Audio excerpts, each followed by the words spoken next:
Latest shooting has New York City's mayoral candidates weighing in on how to end the gun violence plaguing parts of the city. CBS 2's Hazel Sanchez joins us now in the studio with more. Hi, Hazel. Hi there, Andrea. The NYPD says so far this year, more than 1,000 people have been shot in New York City. That number is up by more than 100 compared to the same time last year.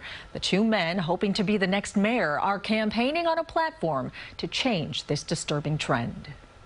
The statistics paint a clear picture of the spike in gun violence in New York City. There have been at least 898 shooting incidents so far this year, while there were 771 during the same time period last year, a 16% increase.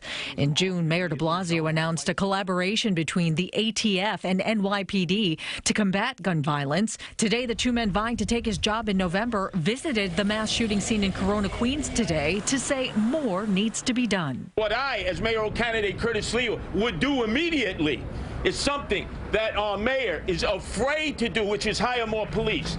We need a joint gangs and guns task force with the federal, state, and city coordination to make sure that we can do information sharing, go after the guns that are on the street, stop the flow of guns, and take down these crews. Last month, Governor Cuomo declared a first-of-its-kind state disaster emergency on gun violence, creating a new Office of Gun Violence Prevention, where local police departments share information to target gun violence hotspots. $138.7 million will go to prevention programs and jobs for at-risk youth.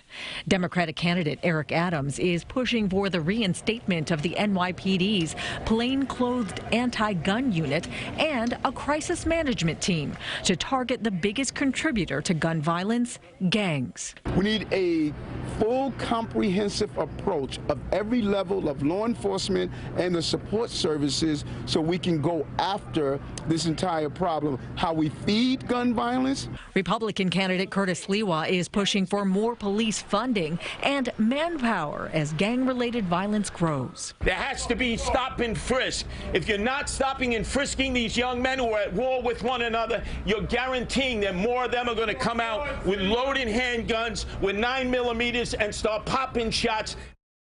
Now, Curtis Sliwa is also calling for a witness protection program to encourage people to come forward about crime without fear.